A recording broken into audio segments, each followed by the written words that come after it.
جب بھی کوئی سول کیس فائل ہوتا ہے تو اس کے کیا مختلف مراحل ہوتے ہیں، اس کے اندر کیا کیا سٹیپس ہیں جو کسی بھی عام آدمی کو جاننے کے لیے بہت ضروری ہوتے ہیں، اور ان سٹیپس کے مطابق ان کو کیا کیا کام جو ہیں وہ لازمی کرنے چاہیے، اور اگر ان کے ساتھ کوئی نہ کوئی ڈاکومنٹس انہوں نے فائل کرنے ہیں یا اپنے وکیل صاحب کو دینے ہیں، تو ایسے کون کون سے ڈاکومنٹس جو ہیں جو ان کو لازمی اپنے کیسز کے اندر دینے چاہیے؟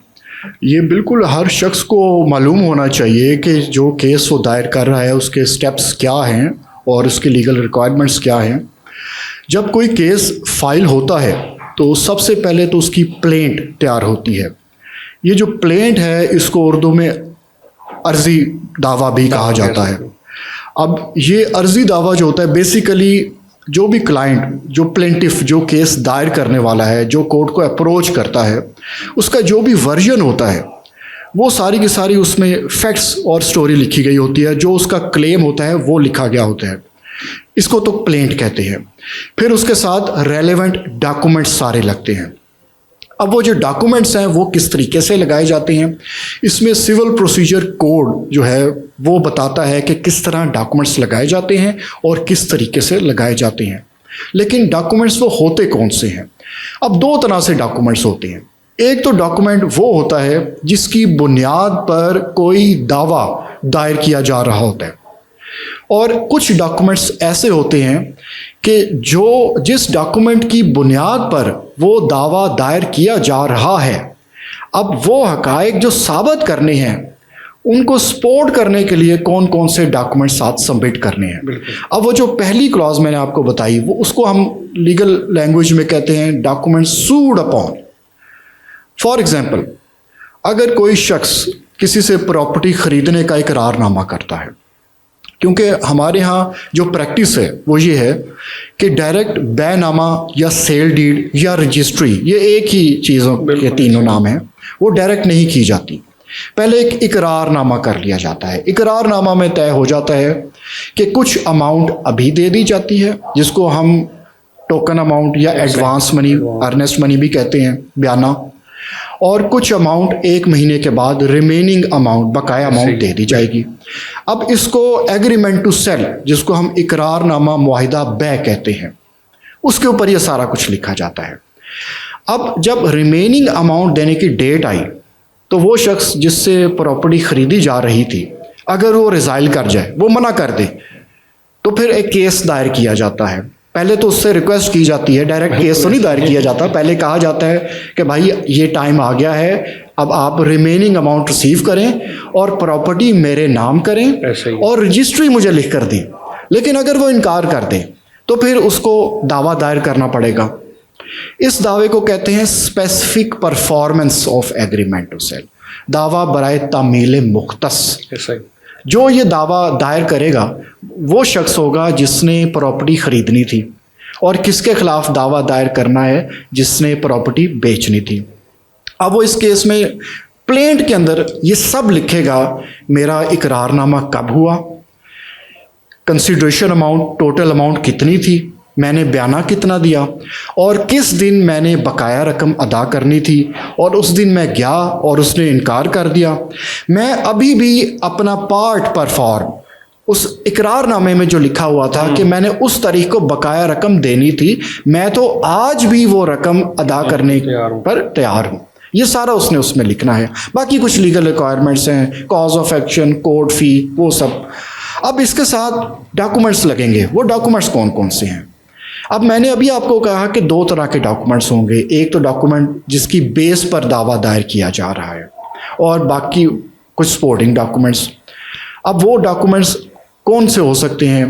جو ڈاکومنٹ سوڈ اپون، یا وہ ڈاکومنٹ جس پر دعویٰ دائر کیا جا رہا ہے، تو وہ والا ایگریمنٹ ٹو سیل، وہ اقرار نامہ جو دونوں پارٹیز کے درمیان ایگزیکیوٹ ہوا تھا، جس کے تحت انہوں نے یہ طے کیا کہ یہ گھر خریدا جائے گا اور بیچا جائے گا، وہ ڈاکومنٹ ساتھ لگانا بہت ضروری ہے، کیونکہ یہ وہ ڈاکومنٹ ہے جس کی بنیاد پر یہ دعویٰ دائر کیا جا رہا ہے۔ اب اس کے علاوہ اور کون کون سے ڈاکومنٹس لگیں گے؟ اگر فار ایگزامپل اگر جو ارنسٹ منی تھی، جو بیانہ تھا، ٹوکن اماؤنٹ، وہ اگر کیش میں دی گئی ہے تو کیا کیش کی کوئی رسیٹ ہے؟ اگر بینک میں ڈائریکٹ ڈپازٹ کروائی گئی ہے تو کوئی بینک سٹیٹمنٹ ہے، اگر پے آرڈر دیا گیا تھا، چیک دیا گیا تھا، کوئی نہ کوئی اس کا ثبوت تو ہوگا۔ اب یہ سارے سپورٹنگ ڈاکومنٹس ہیں، یہ سارے کے سارے لگیں گے۔ اس کے علاوہ جس شخص کے خلاف کیس دائر کیا جا رہا ہے وہ اس کا مالک ہے، اس کی ملکیتی کا ثبوت یہ بھی ساتھ لگانا چاہیے۔ یہ میں ایک دعوے کی آپ کو مثال دیتے ہوئے بتا رہا ہوں کہ کون کون سے ڈاکومنٹس لگیں گے۔ وہ تو ہر دعوے کے مطابق مختلف ڈاکومنٹس ہوں گے، لیکن وہ ڈاکومنٹس ہوتے یہی ہیں، یا ڈاکومنٹ سوڈ اپون یا ڈاکومنٹ ریلائڈ اپون۔ وہ ڈاکومنٹ جس پر دعویٰ دائر کیا جا رہا ہے اور وہ ڈاکومنٹ جو سپورٹ میں پیش کیے جا رہے ہیں۔ اب اس کے علاوہ فہرست وارثان لگتی ہے۔ جو پلینٹف ہے، جو دعویٰ دائر کرنے والا ہے، اس نے بتانا ہے کہ اگر کل کو میری موت واقع ہو جائے تو میری موت کے بعد میرے یہ وارثان ہیں، ان کو بھی اس دعوے میں فریق بنا لیا جائے۔ ایک یہ اس میں ڈاکومنٹ لگتا ہے تاکہ اگر کوئی حق قائم ہوتا ہے تو وہ پھر ان وارثان کو بھی ملے، ان وارثان کو ملے۔ کیونکہ ہمارے ملک میں تو 20 سال تو لگ جائیں گے آپ کا کیس فائنلائز ہوتے ہوتے۔ انفارچونیٹلی ہونا تو نہیں چاہیے، لیکن تھوڑی سی ایگزیجریشن بھی شاید ہو گئی ہے، لیکن لگتے ہیں بے تحاشا سال لگ جاتے ہیں، کیونکہ پہلے سول کورٹ ہے، پھر ڈسٹرکٹ کورٹ ہے، پھر ہائی کورٹ ہے، پھر سپریم کورٹ ہے، تو یہ اتنے لمبے راؤنڈز آف لیٹیگیشن ہو جاتے ہیں کہ ٹائم بے تحاشا لگ جاتے ہیں۔ تو فہرست وارثان کا جو سب سے بڑا فائدہ ہے وہ یہ ہے کہ خدا نہ خواستہ اگر پلینٹف کی موت واقع ہو جائے تو کئی دفعہ ایسے ہوتا ہے کہ سارے وارثان نہیں آ پاتے، کیونکہ ساروں کو پتہ ہی نہیں ہوتا۔ اگر فار ایگزامپل اس پلینٹف کے 2 بیٹے ہیں اور 2 بیٹیاں ہیں، اس کی موت واقع ہو جاتی ہے، اس کا بیٹا آ جاتا ہے، کہتا ہے کہ جی صرف میں اکلوتا بیٹا ہوں۔ اگر اس کیس کے اندر فہرست آف لیگل ایئرس پہلے شامل ہو چکی ہوئی ہے تو کورٹ کہے گی کہ بھائی تمہارے پریڈیسیسر نے، تمہارے والد نے یہ جو لسٹ دی تھی اس میں 4 لوگ تھے، تو تم تو اکیلے آئے ہو، باقی 3 کہاں پر ہیں؟ تو ہو سکتا ہے کہ کل کو کوئی فراڈ کورٹ کے ساتھ کرنا چاہے تو اس کا بھی رستہ رک جاتا ہے۔ لیکن انفارچونیٹلی پریکٹس کچھ ایسے بھی ہے کہ اکثر جو کیسز فائل ہوتے ہیں اس میں لسٹ آف لیگل ایئرس وارثان نہیں اکثر میں لگائی جاتی، لیکن لگانی چاہیے۔ پھر اس کے بعد ایک فرد پتہ ہوتی ہے کہ جو پلینٹف ہے، کیس دائر کرنے والا، اس کا پرماننٹ ایڈریس کیا ہے، اس کا ایک الگ سے ڈاکومنٹ ہوتا ہے۔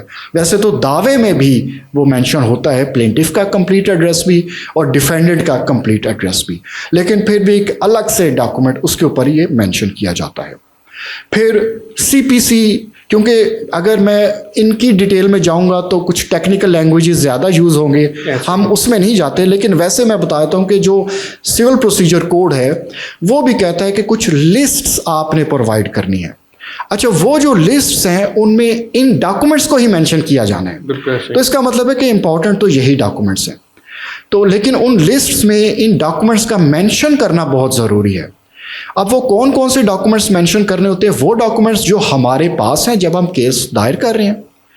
کچھ ڈاکومنٹس ایسے بھی ہوتے ہیں جو کیس کا فیصلہ کرنے کے لیے ضروری ہوتے ہیں، لیکن جو کیس دائر کر رہا ہے اس کے پاس وہ ڈاکومنٹ ہو سکتا ہے نہ ہو، تو اس کا مطلب یہ نہیں ہے کہ اس نے اس فہرست میں اس کو مینشن نہیں کرنا، اس نے مینشن کرنا ہے کہ یہ ڈاکومنٹ میں اس پر بھی رلائی کرتا ہوں، یہ میرا سپورٹیو ڈاکومنٹ ہے، لیکن انفارچونیٹلی میرے پاس نہیں ہے، یہ فلانے شخص کے پاس ہے، تو وہ اس لسٹ میں وہ بھی مینشن کرے گا۔ بالکل۔